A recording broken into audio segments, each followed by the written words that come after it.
So, what I want to talk about today is around getting together as part of this concept of joyful impact. We've talked about these four areas that we need to focus on. We need to get visionary, we need to get real, we need to get together with other people, and we need to get better ourselves. And we're going to focus today on how do you think about engaging effectively with others when you're going after joyful impact? And remember, as I just said, that we have this idea that in each of these areas of getting visionary, getting real, getting together, and getting better, there is a commitment to make. And the first of these is to prioritize visionary impact over personal interest. So that's about getting visionary. The one about getting real is about seeking and speaking the truth to everyone, including yourself, which is hard to do. The third one that we're going to focus on today is around treating others with consideration, not coercion. It's around how you work effectively with other people. And then the last piece is around developing yourself. So as we jump into this piece today around treating others positively, I want to talk a little bit about what that means, and then give you guys some frameworks around how to think about that. So remember, commitment 3, and we've talked about this before, I will seek to engage with others positively, considering their interests and respecting their agency. I understand that when I resort to coercion or manipulation, even in the name of justice and the greater good, I am very often contributing to perpetuating the very systems that produce the persistently unjust outcomes that I want to change. And so you can think about this commitment.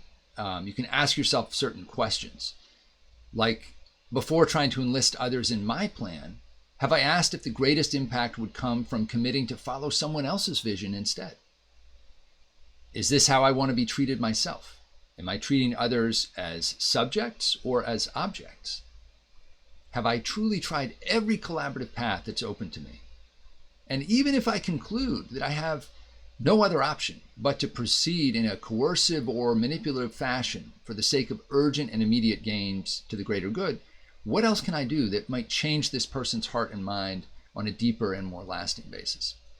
And this is kind of a tough thing to talk about, because a lot of us who have been trained as advocates and who are passionate about an issue, we've read Rules for Radicals by Saul Alinsky, and we're used to this idea that, I have a plan. We're going to work together. We're going to organize, and we're going to create a plan, and we're going to put 3 sides of a box around our target so that target can only go in the way that we want. And that can be extremely effective. And many amazing victories for justice and for good have been won using those tools. But something I've reflected on in my own history and work as an advocate is that some of the things that I thought I won, or that I worked with other people and we won, turned out to be illusory, because we did put 3 sides of a box around a target in that moment, and we got them to vote a certain way or make a certain decision, but they weren't committed to that decision. At best, they were compliant, and they wanted, as soon as they had a chance, it wasn't what they really wanted, and they worked to undermine what we thought of as our victory. And so part of what I'm getting at here is that for all of us who have this vision to change the world, we're so passionate about it, and we think of ourselves as advocates. We want to really think carefully about how we get together with other people to make progress on a vision that's larger than ourselves. And this graphic here it's a handful, and I'm going to spend a little time just walking you through the different pieces of this. But the idea here is that there's a spectrum of relationships or dynamics between any 2 people or between groups of people. And there's a sweet spot here around making change that really lasts. And it has to do with the level of collaboration. And I've thought a lot about this framework, and whether it's overly optimistic or Pollyanna-ish to say, hey, we need to collaborate. We need to not be in conflict with each other. We need to not play hardball with each other. And I'm here to tell you that this process of personal transformation that is really the joyful impact journey is about elevating your consciousness so that even though you know how to use the tools of advocacy and harder-edged campaigning, And you know when it's appropriate, when you have to do that sometimes for a short-term win. You understand what you're doing in this context of a broader spectrum, and that you are always looking for ways to get back towards a collaborative standpoint where what you're getting from other people is not their compliance, but their commitment. Or better yet, where you in fact are actually signing up to be part of someone else's vision instead of trying to enlist other people in yours. That's an amazing way to make change.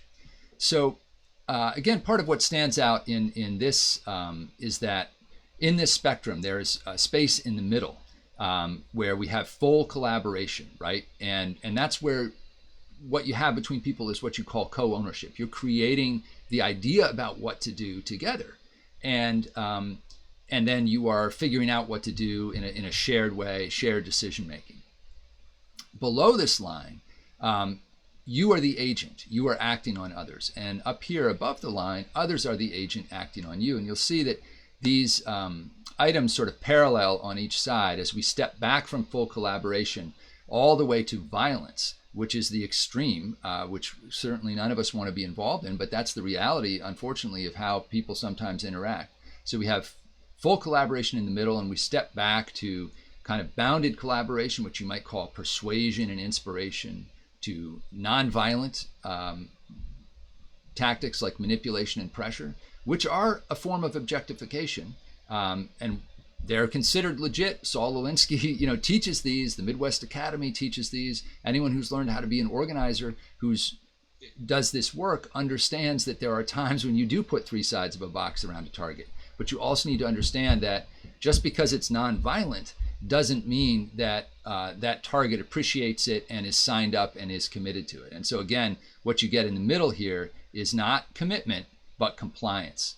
And then at the most extreme form, when you're literally using physical force to compel somebody, that's a place that none of us, we don't want to experience that, and we certainly don't want to do it to other people either.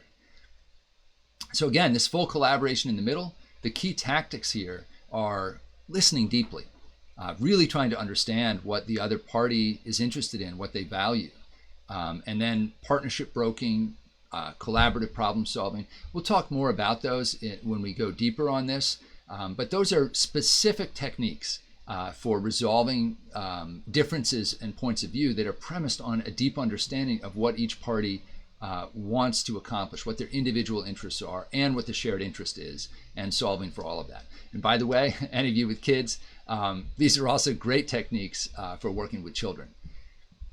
So the next thing that I mentioned is really the starting premise here is that you first want to ask yourself, when you think of yourself as a change agent, instead of thinking like, hey, how can I enlist other people? How can I be the agent and I'm trying to influence other people? The very first question you want to ask is, has someone else already figured this out?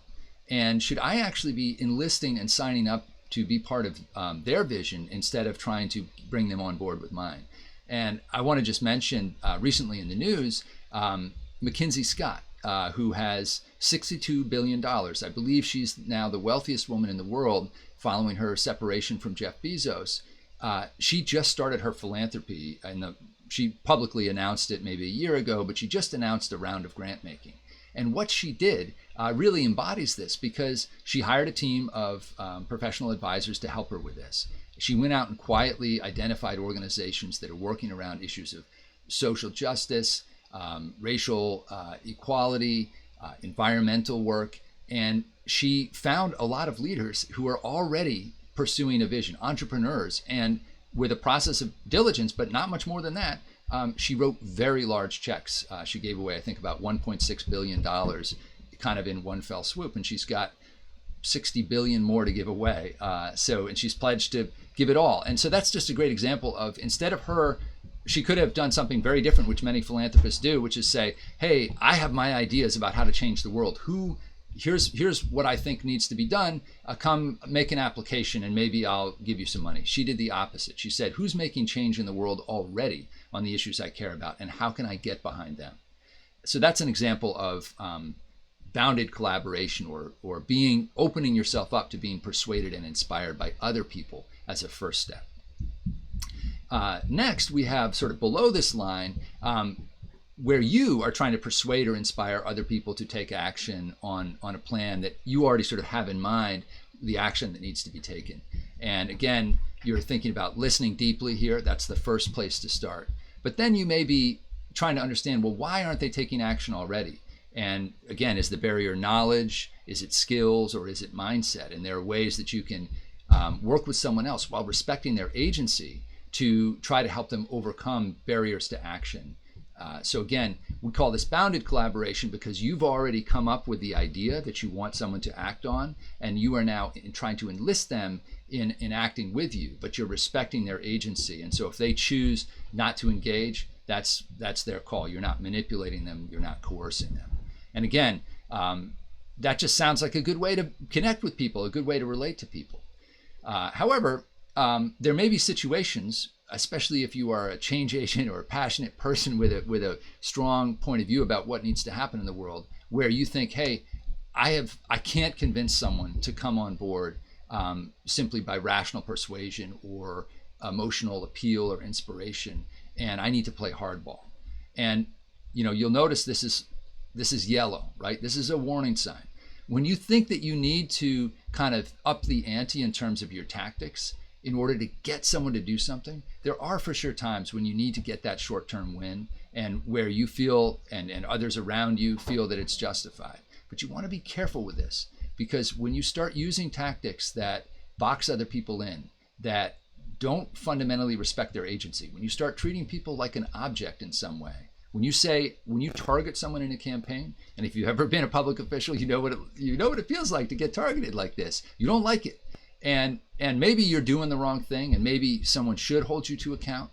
And again, I don't want to say to you guys, don't use these tactics, but I'm just saying there's a caution here that sometimes the wins that you achieve this way are short-lived, because you're not changing the underlying system, because you're not winning over someone's heart and mind.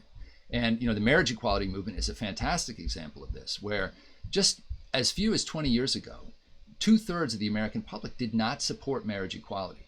And by 2016, I think 67% did. So the public's hearts and minds changed on that issue.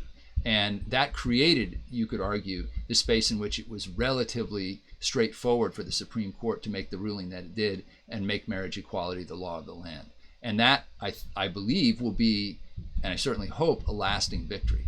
And there are many other issues where you're fighting in an interest group politics, hand to hand, year to year, and it sort of seesaws back and forth.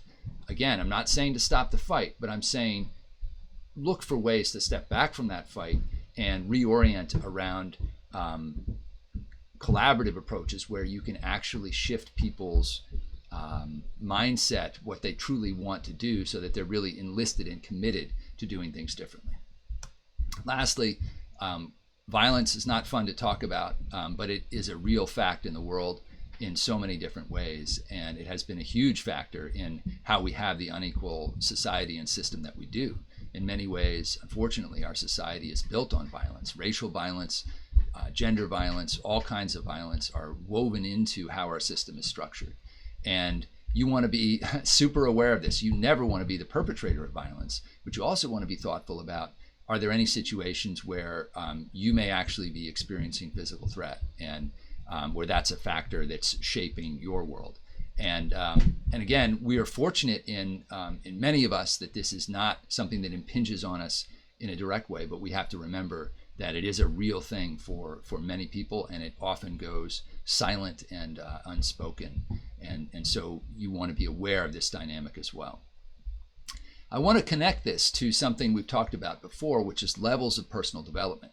And the idea being that when you are at these two higher stages in this journey to joyful impact, we talked about the self-evolving stage, where you're asking, how can I grow into my highest and best self? Or even the self-transcending stage, when you're really saying, what's trying to happen through me? What's bigger than me? Those are the levels where your energy is really powered by joy. And when you're coming from those places, it's much easier to land in the green zone for interpersonal collaboration, where you are not using coercion or manipulation or even violence against other people. Whereas if you are living from a place that is powered by fear, whether it's infantile, the kind of gimme, gimme, gimme, I just need what I need and I'm going to get it by any means, or being very focused on what other people think and feel, being sort of externally directed, or as many leaders, who have not yet had this breakthrough, they're really invested in their own story and they're trying to enlist other people in that story. All three of those sort of ways of being or levels of personal development are really connected to fear. And when you're connected to fear, it's just much easier to engage with other people in a way that is negative, that is around coercion, manipulation, or even force. Because when you're coming from a place of fear, fight or flight, you literally think, I have no other choice, I must do this. You're thinking about your own survival in some way. And again, this is just a further reason to step up your game and elevate your consciousness, because it just makes it so much more possible for you to interact with other people in a deeply positive way.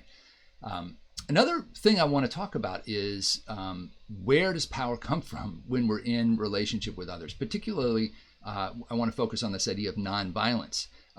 This has been such a key idea in the civil rights movement and in so much positive social change. And I want to mention that, nonviolence as traditionally defined by Gandhi and others includes pressure tactics, right? What they're saying is we're stopping short of physical violence, but we are going to engage in a hard-edged advocacy when we need to. So where does power come from when we are in this frame? And by the way, this is from two authors, French and Raven, who did some writing about this almost 50, 60 years ago that's, I think, stood up very well. The first source of power is rewards, like carrots. So I can offer you something, or I can coerce you, I can threaten you, or I can use my formal authority or my position in a hierarchy to tell you, hey, this has to go my way because I'm the boss, I'm in charge. Another form is charisma, social connection. You're going to do this because you believe in me, or because we are connected in some way in a social fabric. Another form of power, base of power, is expertise. I know something. I have experience in this field, and therefore people are going to listen to me and believe what I say. And then another is information. And this is distinct from expertise. Expertise is embodied in a person. Information could be, an asset that can be traded around. Expertise is more connected to a person. But all six of these are sources of power when you're interacting with other people. But there's a real distinction, and this red line is all about it. So what's above this line are forms of power that are inherently more problematic to use, that tend to produce compliance rather than commitment or full collaboration. And the key power bases for collaboration are charisma, which is really like how you inspire other people, perhaps, expertise and information, which is what you can use to persuade other people on a sort of reasoned basis that respects their agency.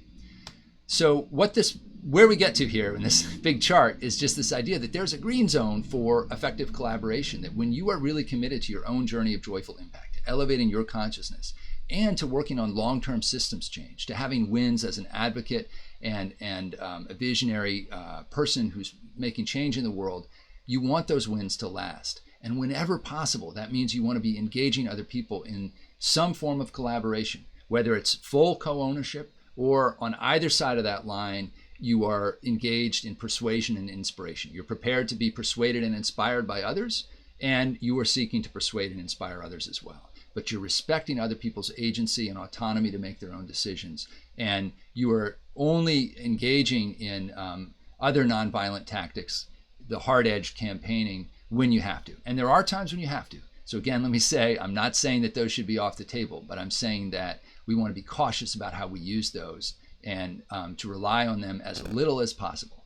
And again, this is about elevating your consciousness, because I know in my own experience as an advocate, the first thing in my front pocket would be to go straight to the campaign. How do we get this person to do what we need them to do? And I'm encouraging you to just have this framework in mind as you are doing your work, and be looking to get in the green zone, stay in the green zone as much as you possibly can. So I hope that gives you some ideas about what we're talking about when we say get together effectively, and how do we get together with other people, both to maximize our own joy and impact and also to contribute to truly lasting systems change that makes the world a better place for good. If you like this video and you want to access the worksheet or any other material that goes with it, just click the link below or head on over to joyfulimpact.co. That's the website where we have all the material we use for working with coaching and personal development for change agents. You can set up a free account in the members area, and you can also check out the blog where we have new content coming out all the time. Why are we putting all this out there for free? Because the world has never been more in need of a new greatest generation of change agents. I hope this material is helpful to you, and if it is, please like the video, subscribe to the channel. That will help us spread the word.